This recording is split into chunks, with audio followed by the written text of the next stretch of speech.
Hello, everybody, and welcome back to another exciting episode of You Gotta Hear This. We were away last week, and I hope you didn't miss us too much, but we're back, and we're better than ever. How are you guys all doing? Good. Fantastic, John. Thank you for having me. Oh, man. Well, thank you for being back here.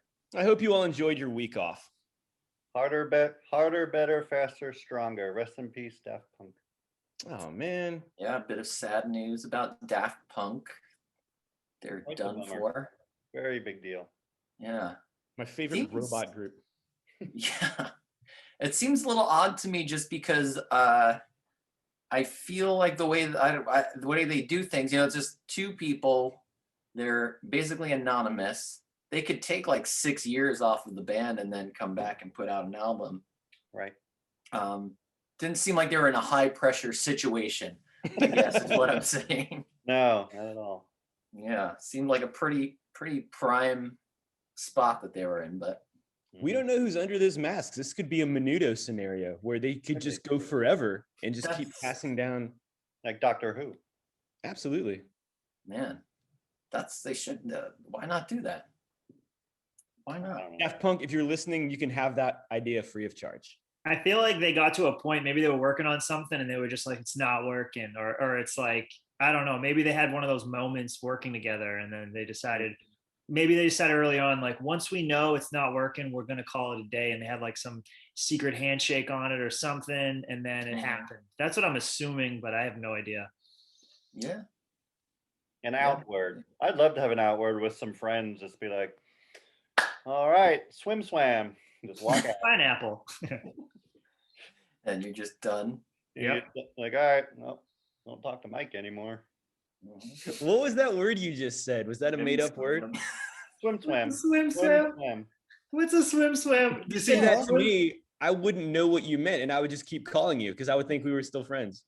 You would know. You would be in on it. Oh, okay. Well, why wouldn't you just say stop calling me? We're not friends anymore. Yeah. Why do we have to Too much confrontation. be more constructive with your feedback? How swam of you, sir. Yeah. How So, very Greg, swam of you. Greg, are you the type of person who would prefer to continue a friendship 5 to 10 years past the point that you'd like to be in it rather than just confront the person and say you don't want to be friends? I think he's doing that with me. I honestly think he's doing that with me right now. I do have a little bit of fun facts for Mike, and actually for Joe and John. Those are my favorite kind of facts. Mm-hmm. I did the pop into Mike's the other day, and unannounced. Well, he always threatens me to do it, so I did it. Ladder to the bedroom window. Yeah. No, he was standing in my front yard holding up a boombox. That's the only way to stop by a friend's. So we enjoyed a beer together and hung out cautiously. I don't want to upset anyone with this, but he doesn't have two pools. Those are paintings behind him. Yeah. Are you kidding me? Those are, man. You swore to secrecy. I know. Where are you supposed to swim and swam? Yep. I can't believe this. What? I just feel a little betrayed is all. I know. Same. You swore to secrecy. You said you were going to take this to your grave. Yeah. You're no Jennifer Love Hewitt. Not taking it poolside, that's for sure. It was fun. I'm glad you came over. Both of you guys are invited to do a pop in at any time. Yeah. And if you're listening if you're a fan of the show, pop in. I'm talking to you, Amy Wanamaker, Brian Thrower. Swing by anytime. We'll have a PBR. Mm-hmm. Anthony Natoli. Get your ass over here, man. We'll do a few vodka shots. Alan Shepard. And those are our 4 listeners. Oh, boy. And John too. I do have a little bit of shuttlecock envy. Oh, yeah. Instagram post. Yeah. I saw your comment on my Instagram post. I just replied right before I got on. But yeah, the art museum that Camille and I went to today, it's kind of like their trademark. They have these like 12-foot shuttlecocks on the lawn outside of their of the museum. And the word shuttlecock definitely seems like it should be something other than what it is. I know when I was growing up, like playing in the backyard, we would just call it a birdie. Yeah. I don't know if that's a universal thing. If I knew at 9 years old that it's supposed to be called a shuttlecock, my whole childhood would be different. You would have had a lot more fun. I would have been able to say the word cock a lot more. I went to University of South Carolina, and our mascot was the Gamecocks. And we had a bus that would take us from class to class if you didn't want to walk, and the bus was called the Shuttlecock. But that school was filled with cock puns. Like, the worst part about going to that school was explaining to my parents on Parents Weekend why everybody was wearing a shirt that said, "You can't lick our cocks." Like, every cock pun you could do is on a t-shirt sold at the bookstore. That is an intense pun, like play on words for a shirt to say you cannot. Correct. You said it was you cannot lick our cocks. You can't lick our cocks. That was the biggest seller, because when at the football games, like another opponent. I feel like if that happened, if they had a shirt like that, that could fly in Massachusetts. We had some pretty brutal ones. I was gonna say that wouldn't fly, and then I'm like, yeah, that would fly. It would fly in the city, but probably not so much in the suburbs. I feel like there's a lot of gray area for what the sororities would be allowed to get away with. Like, all cocks welcome here. Yeah. On a big banner. Where is that college? Is it Columbia, South Carolina? Columbia, right? Home of Hootie and the Blowfish. Did they go to that school? Yeah, absolutely. I thought he was from Charleston. Well, he could have gone to school in. I think he went to school at University of South Carolina. They played a lot at University of South Carolina. Or you just listened to him a lot at the university. No, dude, no, they're from Columbia. They're 1,000,000% from Columbia, because if you look at the album liner notes, it's all pictures of Columbia. And like, I'm a huge Boston fan, but if I ever put out an album, I wouldn't put pictures of Boston in my liner notes. I would put like Charlotte. I would put like Dixie's Tavern, so on and so forth. Is Boston even from Boston? That's a question for Joe. I'll defer to Joe on that. I don't think so. But Mike, you are. I don't think so. I don't know. Boston is from I'm from Boston, Massachusetts. Okay. They went the obvious route then, I guess. Like, man, what should we call our band? I don't know. Boston. Yeah. Band. Period. That was taken already, though, kind of. Well, the band. Ironically enough, the Eagles are not actually Eagles. It's just Eagles, right? No, only one of them is. Only one of them only is. one of them. They're going to say they actually are Eagles. Yeah. They are. Well, all right. None of that really ties into our topic, which is, I think, par for the course. This week we're talking about psychedelic albums, some of our favorite psychedelic albums, and I think that's kind of a broad term, psychedelic albums, but I think we'll allow everybody to interpret that however they like. But I think generally I think we could agree upon music that's probably been influenced by psychedelic drugs that maybe people would tend to listen to when they're taking psychedelic drugs. And that's, I think, that covers a lot of ground, and everybody can take that however they like. But that's our topic this week, and we're going to let our pal Joe kick things off. Cool. So hi, Joe. What's up? Hi. Hello. Yeah. So I did some research, and I wanted to find an artist that when you listen to them, even sober, makes you feel like you're going through a psychedelic experience. And after discussing it with one of my friends who has been to a lot of shows for that experience, and shows that are seeing artists and going to shows that are designed for that experience specifically, I went with an artist named Tipper. Tipper's from the UK, came out in 1997. He designs music. One of his, I don't know how many records he did this for, but he would basically get in a van and go to different cities and different countries and work on the songs, trying to be inspired in different places. At his shows, he brings his own sound system, which is Function One sound. So he's bringing his own sound equipment, like, so you're just listening to his stuff through his speakers. I went through his discography and I found a record called Wobble Factor. And man, the awe-mans you would have if you were having a psychedelic experience listening to Wobble Factor is ridiculous. It doesn't sound like music written for people. It sounds like it's from another dimension the whole time, even the instruments he's using. It's just the weirdest sound landscapes I could find. And yeah, that was my pick. I listened to his record, and while listening to it, I was definitely feeling all types of weird just listening to it, which is ridiculous. I've never really had that experience with a band completely sober listening to. And he has the best thing I would recommend. So I didn't pick my favorite. I picked what I would recommend if you were partaking in psychedelics and wanted to listen to something. I say go to Everest, go to the peak, go, get there, you can go on Spotify and find it. His vinyls are very hard to find. Certain records are almost impossible to get, which kind of sucks.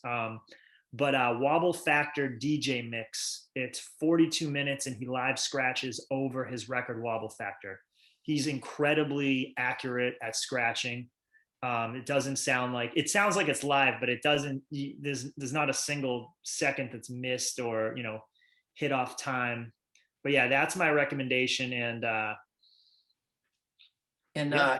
Can you give, I've never heard the music at all. So can you give kind of a rundown of what it sounds like? I know that can be kind of tough, but it's described as breakbeat, glitch, electro, down tempo, glitch hop. It sounds fucking crazy. That's it. Like, there's really no way to describe it. Have you ever listened to Grammatic? I've never heard that. No. Okay. It's similar to Grammatic, if the listeners have heard Grammatic before, but it's just a weird, funky landscape of music, all like almost all electronic, and the attention to detail is insane. To give you kind of a feel, I guess these are the track listings. First track is called Tiny Face. He's got a song called Flat Ripple, Swamp Thing, Snot Rocket, Jibber Jabber, Noise Cannon, Veal Lifter. And yeah, it's just the weirdest, thing I've ever listened to. And at first I was kind of put off by it, but I think if you're partaking in psychedelics and listening to something, you just got to, like I said, go to Everest, get to the weirdest sounding thing you can find and see where it takes you. All right. I want to ask you a question about that. I feel like there's a fine line when it comes to psychedelic, something that's enjoyable to listen to, mm-hmm. and something that's just noise. Do you find this enjoyable, or is it just like? No, I find it enjoyable. I do. Okay. It's not something I would normally listen to. It's definitely a left field listen, but I think that's the part of the whole experience. I think, yeah, I definitely could see people not liking it, but I would go there. If you're already partaking in psychedelics, why not, mess with a what if and see where it takes you. And like I said, I think the reason why I like this is because I really like Aesop Rock, and I like his beats and how weird some of them can be. And I think without listening to him, I don't think I'd be even remotely open to listening to Tipper. So I kind of needed that to segue into listening to Tipper. But yeah, it's more of I would say my pick is a recommendation for maxing out your experience overall and just getting into that realm of weird, because that's where you chose to go if you were taking psychedelics. Mike basically asked you if it was like a Flaming Lips album, essentially. It's weird on that level. Yeah. It's very weird on that level. I love the Flaming Lips, but there's been a couple albums where it's just like, what is this? This Where is where it's just like noise and no.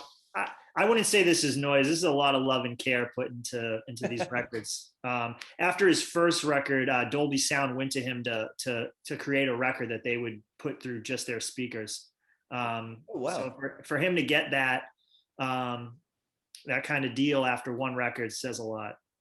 I think it's cool that he brings his own sound system. Yeah. James Murphy of LCD Sound System, he tours by himself and he'll do like the record DJ with the spinning and like he does it right. It's amazing. Him and somebody else, I can't remember who it was, but they designed like the ultimate sound system and they call it Dispatchio. And they tour with it. They've done it in like London, New York, and I think like LA. But they didn't call it the LCD sound system. That's kind of a miss. Right there. Kind of a miss. Get the hell out of here. Like even Boston, even Boston had the sense to call their band Boston. You would think that LCD sound system would have done the same. But I guess it's designed where like all the sound is supposed to like hit in the middle of a room or in the middle of the room, and it's just I've never been to one. I would love to go to one. He's done it in I think Barcelona too, but from what I hear from like reading things on Reddit and stuff like that, it's pretty much the best sounding show anyone's ever been to. I'm trying to figure out who he does. So John. Another way to kind of, let me see if I can pull this up, but another way to kind of give you an idea of what he sounds like. This is the album art. Like, oh, that's red. This isn't the album that I'm talking about, but this is one of his biggest albums, and the album art I think is one of the coolest album arts ever made. Period. Yeah. Hopefully, it's coming through on the. Oh yeah, you can see that. That's really cool. That robot just had its mind blown. Yeah, it's nuts. I loved your other open tabs. You had Mega Man, Reddit, and then that album art. You're such a fucking nerd. You're such a nerd. I had to use the controller upside down to film that because the TV's behind me. I love it. Very cool. I'll go next. Yeah, go for it. I'll go next because mine kind of ties into Joe's. If Joe's is Everest, mine is as entry level as it gets. Mine is as basic as Ugg boots and Starbucks. But I was even thinking about this. And hold on. For that was joke. Good, yeah. I was thinking about this. And the more I thought about it, I don't even think my album is psychedelic, but there's a lot of peripherals that make it psychedelic. So my pick is obviously Pink Floyd, The Wall. I have a very interesting journey with Pink Floyd, The Wall. I bought it at a Sam's Club for Another Brick in the Wall. I used to hear it a lot on 99.7 The Fox, Charlotte's classic rock station. And I like Another Brick in the Wall. So this is my junior year in high school. And at this point, I didn't know that there was an accompanying movie. I just thought it was an album like any other. And I listened to it a couple times and I like Comfortably Numb. And obviously the song I bought it for was Another Brick in the Wall. And I listened to it like when you buy an album for a single. So I would listen to Another Brick in a Wall over and over and over again, not knowing that the whole point was that you're supposed to listen to the two albums back to back and it tells a cohesive story. And then one day, so then like a year later, I went to a party. The whole night was a little off. It was a really off night. I ended up going to this party with people that I don't normally party with, and Pink Floyd, The Wall. And I remember, and that's a stupid detail, but it was just a weird night. There's a bunch of people there that I don't normally party with.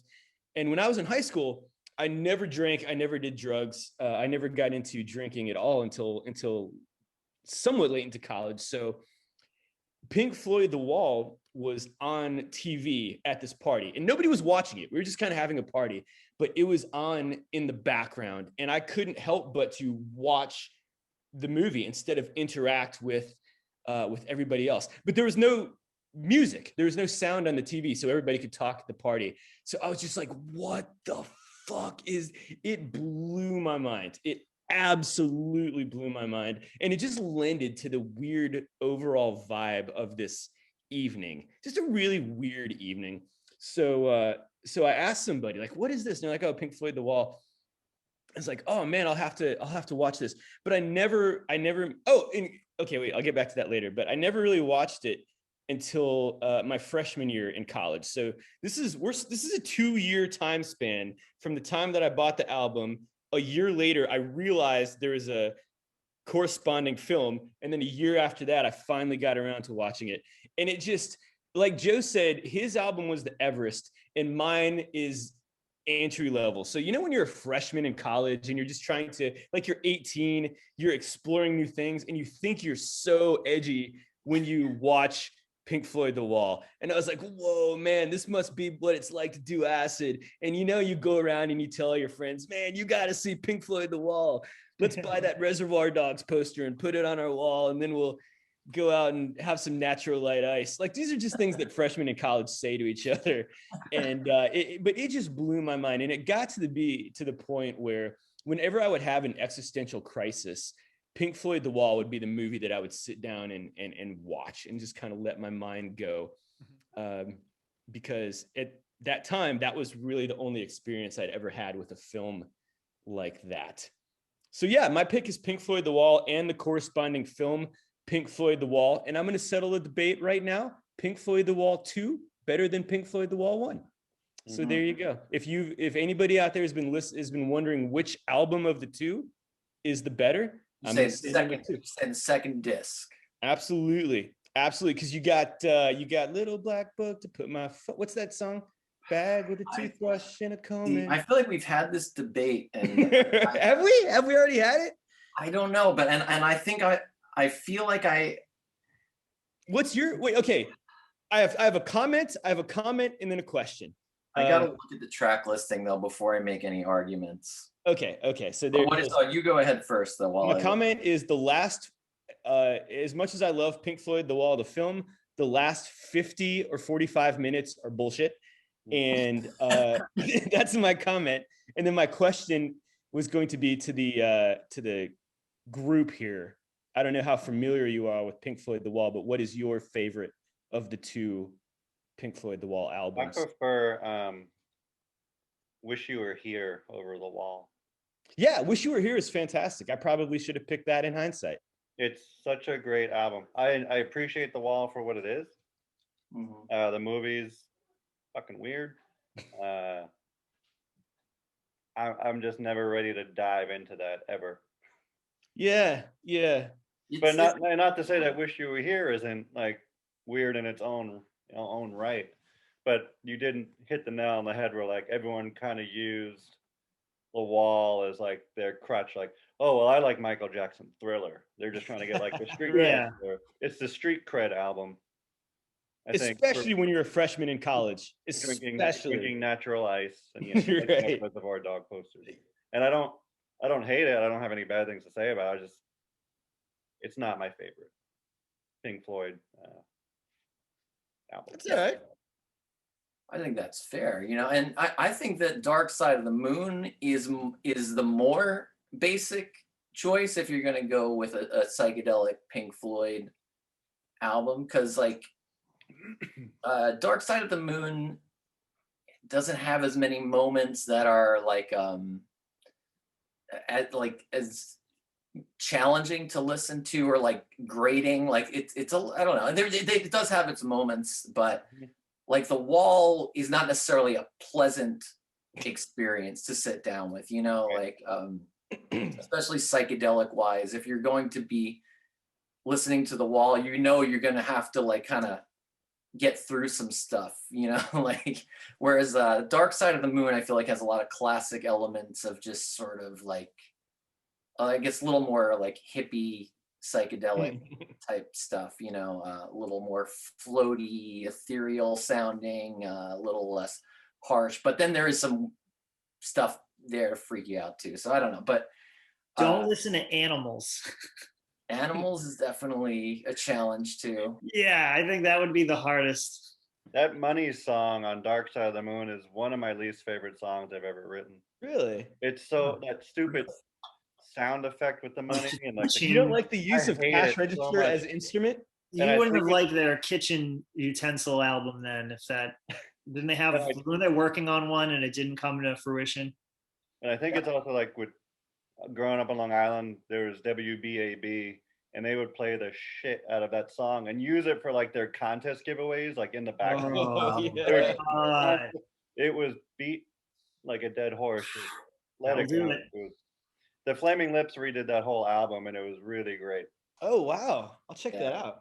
I didn't know I that. tried to put that on at Woods of Old one year, and I was scolded.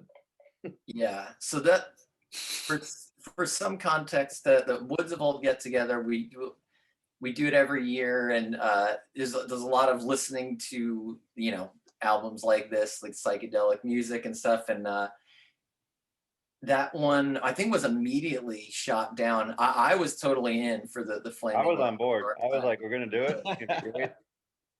But yeah, I guess it's not for everybody. But then also another funny story with that get together is one time Mike and I wanted to listen to The Wall, but so at one of the rules at this get together is that there's no technology allowed. So it's just if we're listening to music, we're going to put on a record player and all listen to it together.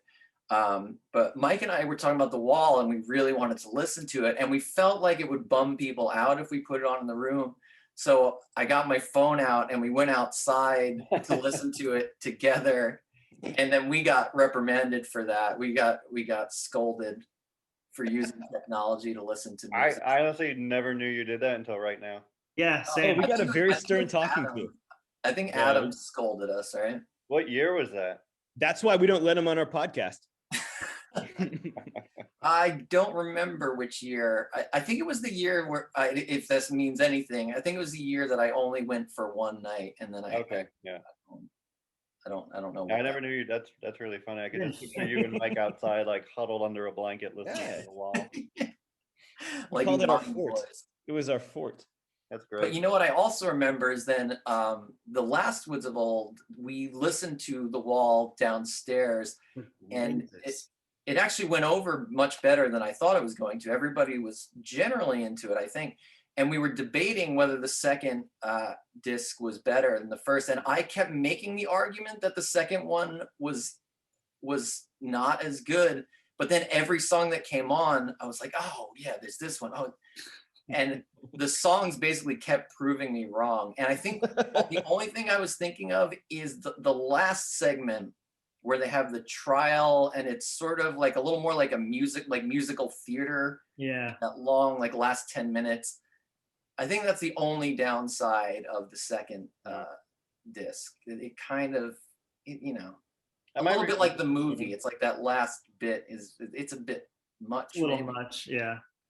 I might put it on in the car. I have a couple long drives coming up. Maybe I'll go for it again.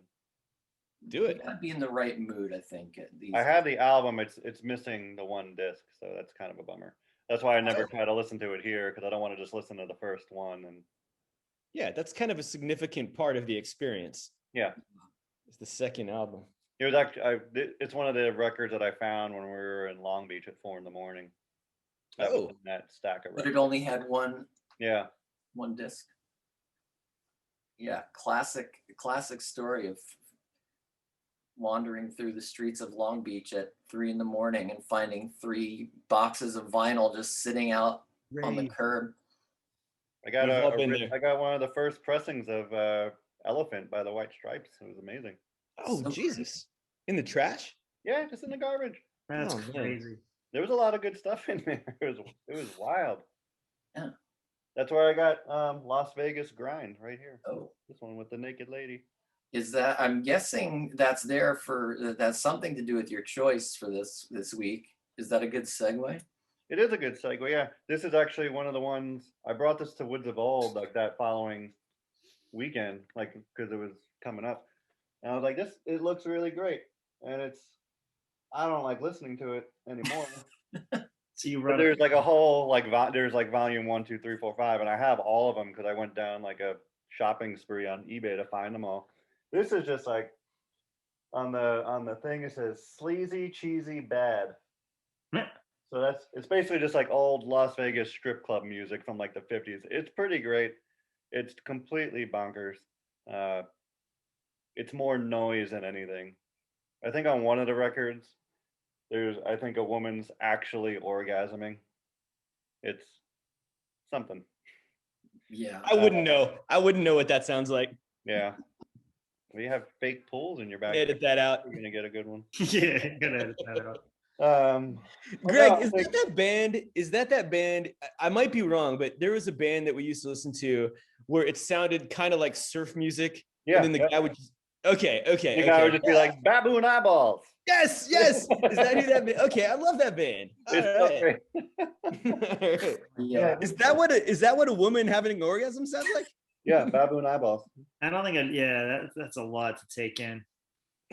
Yeah, some of the names are Congo Jesus Wanga, Christ. Jibba Jab, Groovy, Jungle Walk, Thunderbird, Little Girl, Take It Off. Not the same song, different. Okay, all right. It's two very different songs. Sounds like you're reading weird lyrics. Yeah, you Yeah. sound like you're reading it I'm to catch a uncomfortable. predator chat log. Why don't you have a seat? Have a seat. I just like this one mainly because if you're going to go down a psychedelic record wormhole, that's King Crimson's always a good one. Is that your choice? No, it's not my choice, John. Oh. Be patient, God damn it. All right, sorry. So my choice is actually Sturgill Simpson Sound and Fury. Yeah, that's a good one. And I say that partially because of Woods Evolve. The year this album came out, I'm a big Sturgill fan. I'd like to thank Mike Howell for that. I'm sure he's listening. But he's the one that turned me on to Sturge. Sturge. Sturge. We call him Sturge. He started playing the one album that has the cover of The Promise on it. It's sitting right in front of me. I can't read the title, but yeah, it's really great, that album. And his whole like bluegrass kind of more raw country sound always appealed to me. He was like an anti-mainstream country artist. He was just doing it like his own way. And then this album came out and I didn't even listen to it. I thought the artwork was great, just like the old car. Very anime type style artwork and all that. I think it's pretty. Oh wow. It came out, I think, Classical. Yeah. the same week I was jumping on a plane to go to Buffalo, and I saw that this album had an accompanying Netflix movie that was made by like a whole anime team. And I'm not a big anime guy at all, but I was like, well, I have 2 hours to kill. It's only like 45 minutes. So I played it on the flight, and it's basically just playing the album with like a whole movie to go with it. And besides the fact that the movie itself was incredible, this was nothing like Sturgill's ever done before. And I've never had a flight go by so quick because it was so amazing. And then I ended up listening to it probably for like 2 or 3 months just nonstop, because every time I listened to it, there was something else happening.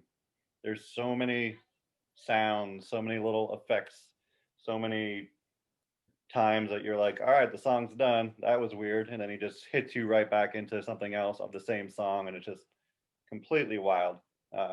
If you get the chance, watch the movie on Netflix, because I think Mike would love the hell out of it. I've seen it. Oh, I love okay. it. Good. Same. Love it. Yeah, it's crazy. And then I did bring it to Woods of Old that next winter, and it was a listen. It was a very challenging listen. I just every time I hear it, it's just there's something new. And how he made it, I don't know, but I mean, I feel like if there was an album that you're like, all right, this guy was under the influence the entire time he made it. Yeah.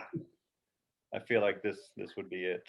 From listening to it, I would say it's almost like he's just messing with you. Like you'll be so sure where a song's gonna go, and he'll bring it the urgency or the overall just vibe of the song in the moment to this like pinnacle, and you'll be so sure where it's going, and then he'll do a complete 180. And he does this throughout the record. It's one of the Um, most unpredictable albums I've ever heard. I think from when I first heard it front to back, I had an image of, based on the lyrics too, as I think that he wrote it, a lot of it in just complete darkness, like just blacked out, only hearing and just exploring through sound. And he was doing it in like in the lyrics, like in hotel rooms, blacked out hotel rooms with his own setup. And I think that's how he either wrote it or he recorded it. But it's a very it just, that's the feeling I have. I didn't read into it. I really should, but that was the overall feeling I got after listening to it. Is that that's what the image in my head was. And it was made a lot longer than like from when it came out, because he was actually the last concert I saw before COVID happened. He played at the arena uptown, which is mind blowing in itself, because he was playing places like Chop Shop and Neighborhood Theater 6 years ago. So he sold out the arena uptown, and that tour was pretty much, he played this album front to back and then did all of his hits and all like the old stuff. But when he played this album live, it was turned up, the speed of it was like 3 times quicker, the whole thing. It was wild. It was just completely weird to do that. And a lot of interviews that he did around that time, I think he was just over the album. Like he didn't really want to, I don't think he liked it as much anymore, because he recorded it at a very specific time in his life. So I guess I don't want to say it was fan service that he played it, because a lot of people didn't want to hear it, but I was there to hear it because I think it's fantastic. Yeah, But that even does like, seem weird that he would play the whole album if he was sort of getting over it already. Yeah. yeah, it was like, I know John, you guys did that tour where you played like Tidal Wave front to back, and then you played all the hits. But like it was that setup, but like not many people knew Sound and Fury because it was still relatively new. Yeah. And then people are going there looking to hear like bluegrassy type of stuff, and then he comes out on stage with this stuff, and people are just like, "What the fuck?" Yeah. Because it wasn't a widely popular album with his fans, I don't think. Well, Not okay. the old fans, anyway. Similar to how you would eat a very very dry bagel. Did he just seem like he wasn't into it? Is that why you're saying, like? But he muscled through it. He muscled through it. Is that the vibe you got It's on the exact stage? same thing as that. Yep, Yeah. you nailed it. Is that why? Because I was just trying to You're a figure out. regular Kanye West with your metaphors. Yeah. Is it the bagel had peanut butter and no jelly, and he just powered through it. I think I do want to say, I'll offer, I don't want to make it, I don't want to have a take. Instead, I'll pose it as a question to the group. I think that Sturgill Simpson, the album, I love the album. I love it so much. And I love the movie. I think that album is the new Pink Floyd The Wall, in the sense that it's the new entry-level psychedelic album. I have a lot of friends who are probably going to brunch tomorrow, who really like the Dallas Cowboys. America's team. But who are really big fans, who I probably normally wouldn't take music advice from, who are really big fans of that album. So I feel like that's become the new, oh, look how zany I am. I like the Sturgill Simpson album, which it's a great album. It's a fantastic album, but I feel like it's being acclimated by everyone in the world, as opposed to just people like us who are very music savvy. I think when he was writing, he's like, I'm going to fuck with people that are taking mushrooms. Okay. That's how it comes across for sure. But, I mean, it just seems like that's what his end goal was. I mean, I think that's I don't think, like, John, I don't know, do you write your albums to be like, let's fuck with people taking PCP? Go. And write some completely bonkers songs. Some of John's album art's pretty out there. This is going to be a great song to listen to while I'm punching through a windshield. One of John's albums is just all colors, and it's crazy. What are you talking about? I was actually listening to some of your stuff the other day, and one of them has ridiculous colors on it. Abendigo. Oh yeah. Yeah, that artwork is insane. I love it. Right. Super nice. Oh, thank you. Yeah, if you saw that in like a record store, you'd probably assume like, yeah, this is a wild ride. it might be a little misleading about how wild a ride it is. I mean, actually, I think like for the stuff that I've put out solo, I feel like it was a little more of a trip, a little more of a beginning to end kind of up down all around experience than something. So yeah, I mean, I think I wanted the artwork to hint at that. Cool. And just a quick tangent. I don't go on these often. The peanut butter on the bagel joke was because at Woods of Old last weekend, which it was a very small group of us, we were all outside by the fire, and I was eating a bagel with just peanut butter on it because I forgot to pack my jam. But I didn't like it, and I wasn't having a good time doing it. But I ate the entire thing because I needed it, and I was looking at him. There was nothing I could do. I wasn't going to just throw it away. He was halfway through it, and it looked like he was looking up a mountain. And I just go to him, "That's your plan. That's your plan." But I had to finish it. I couldn't. Yeah, It was the most miserable thing I've ever witnessed. Period. And Adam was taking the peanut butter side. He's like, what do you have against peanut butter? I was like, I don't. I just wish I really packed my grape jam, because then this would be the best sandwich I've ever eaten. It was like watching someone eat like an entire like handful, like just like a fistful of like saltines or something. It was just like some like miserable. It was like a challenge, like a food challenge on YouTube. It was just pure misery, and it was one of the funniest things I've ever seen you do. Just eating a shitty old bagel. Yeah. I mean, were you that desperate for food there? Like, No. you just Well, no, it was just about, like, I was outside. I made it. I was like, you know what, this probably won't be so bad. It's an everything bagel. That helps the flavor. I got outside, and then it was just like, well, I'm not going back inside. I'm not gonna go make like pasta or anything. It was the bagel equivalent of if you put your hand on a hot stove and it burned you, and you just kept doing it until you had no hand left. That's what it was from my perspective. Okay. But I ate it all, and it was fine. All right. Well, thank you. Like there's a metaphor there for life somewhere in there. Just keep trudging through. Yeah. Not sure where, but something. When all right, fancy peanut butter. Yeah. Eat it all. What I always say. You do always say that. It's weird. I frankly wish you would shut up about it. Yeah. Like, we get it. Ever since I've known you, that was the first thing you ever said to me. Yeah. Yeah. That's why I'm trying to like avoid you, because you just don't get it. Well, it's starting to make sense. You don't get swim. You just don't get peanut butter, Mike. It's okay. Not my choice of bagel toppings. Not a good choice of bagel toppings, but I mean, I don't want to get into that.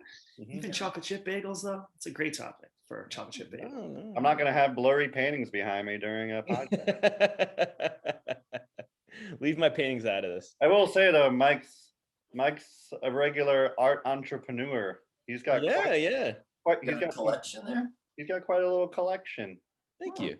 Just got a new one in the mail. Feel free to pop in and check it out anytime. I'm good. Not swim. I'm talking to you until you woke. Oh man! Bye. Check out my art. We'll have a PBR. Okay. He has a boat. What's your address? We should give that out. Yeah, give out your address. I will now tell everyone my social security number. Grab a pen. Everyone Ready. grab a pen. Okay, ready. This is my bank account. And Mike lives 1.6 miles from my house as well. Oh, really? Yeah. I didn't know it was that close. Holy moly. Where do you live? Very close to Greg. Yep. John, what is your pick? Well, I'll tell you.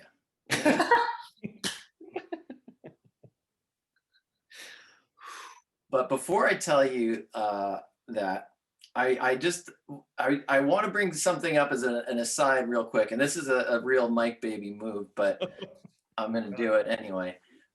It's not my pick, but I wanted to bring up how Kanye West's "Beautiful Dark Twisted Fantasy" is, I think, one of the best psychedelic albums made in the past 10 or 15 years. I don't think it would be classically considered that, but I do feel like if you've spent time with it, that it could legitimately fall into that category. And I could even specifically reference, you got King Crimson behind Greg there, that he's actually sampled King Crimson for one of his songs. And yeah, that album is, I think, should be in the running. It's a fantastic album, and I love it front to back. It's hands down. It's great, and he's got he had that whole like full length almost movie that he put out with it, which is bizarre. I didn't know that. There's a movie that accompanies that. Yeah, I mean, It's like 45 minutes. It wasn't like a movie as Sturges was, where it did every song. He played like it was like a sampler movie, so like to promote the album. Yeah. I think the only song he played all the way through was the Runaways song with that piano. Yeah. Because that's like a 7-minute long song, and the scene for that, and he's got all these ballet dancers and stuff. But that album is dynamite. Yeah, it really is something else. And Before Kim got to him, Yeah. all up. yeah, I mean, I don't know what happened after that, but actually the next album's great. I kind of lost track after that. But it was Watch the Throne too. Oh yeah, that was in around the same time, maybe a little after. I think it came out after the Fantasy album. Yeah, but I mean, even as good or not good as anything else he's done, is that one I think is just particularly interesting because there's all these elements that I don't think are in a lot of his other music or in a lot of hip hop music, and a lot of it is those things of like a like a 3-minute outro to a song, or that's like kind of a whole new movement that's not connected to the rest of it, or like this, or the same thing on the other side, like an intro that just happens and it's this weird moment and then it evolves into something else and goes on a whole nother road, and like and then the song kind of also flow into each other. There's a lot of where there's like some blurry lines between when a song ends and another one begins and stuff like that. And yeah, really interesting. And yeah, I thought it was worth mentioning, but it's not my pick. My pick is probably more basic than that, but I'm going with Yoshimi Battles the Pink Robots by the Flaming Lips. Mm-hmm. And I think that's also personally, for me, it had to do with the time that it came out and the age I was at and the place I was in my life. And I think, for lack of a better word, it was mind-blowing to me when it came out. When how old were you when it came out? Let's see. I'm gonna say I was probably 24. Oh yeah. I think when it came out. But where I was at musically, I had just never really heard anything like that yet. I know stuff like that existed, and even the Flaming Lips stuff before that had a lot of elements of what they did on that album, but I was not familiar with it.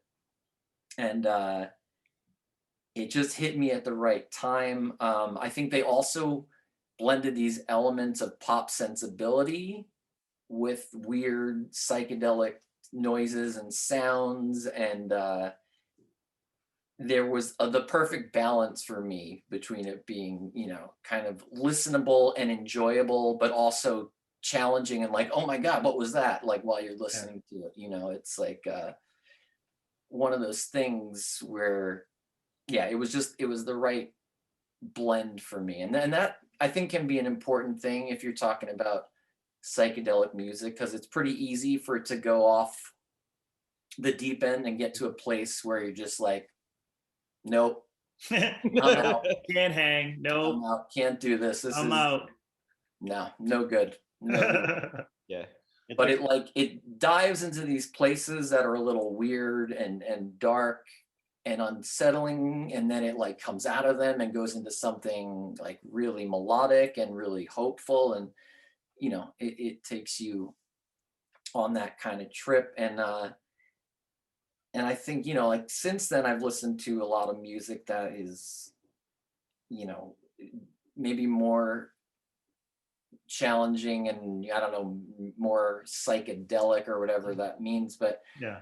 this is the one that to me, I think like defined a certain type of music, a certain type of sound, a certain type of approach even to life and to music in general. And it really did change my whole way of thinking about music. And it probably, I think like it messed with me for a while because the first, so this was 2003. So I was still like in the middle of Taking Back Sunday touring and making our music, what Taking Back Sunday sounds like.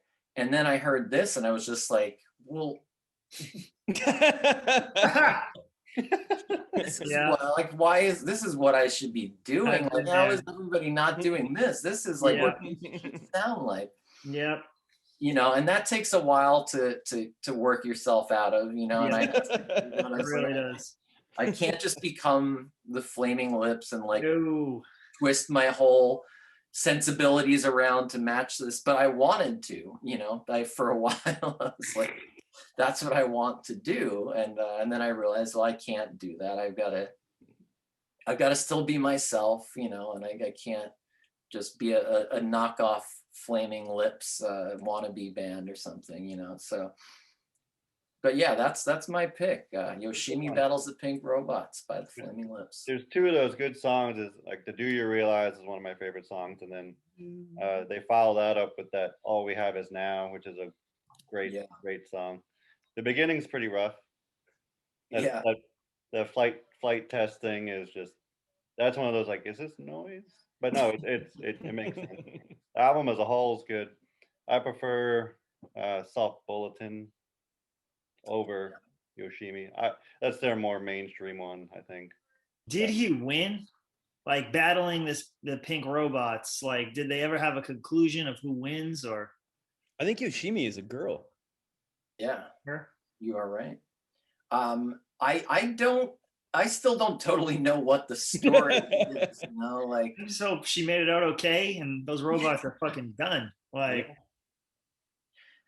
it's pretty vague, like whatever the storyline is. It is a concept album, I think, but in a very loose way. Like something like The Wall is a lot more linear. They're telling more of a story, and or at least for me, I didn't really get what the actual story is from beginning to end with Yoshimi. Is that Vaseline song on that album? Vaseline? No, that's a few albums before. That's like that was way early. That was like their early 90s stuff where that was like their first big hit. Yep. They were basically that was like, I don't know, like 93 or 94. Oh, wow. And they were like trying to recover more or less from that, from just being the one-hit wonder Vaseline band.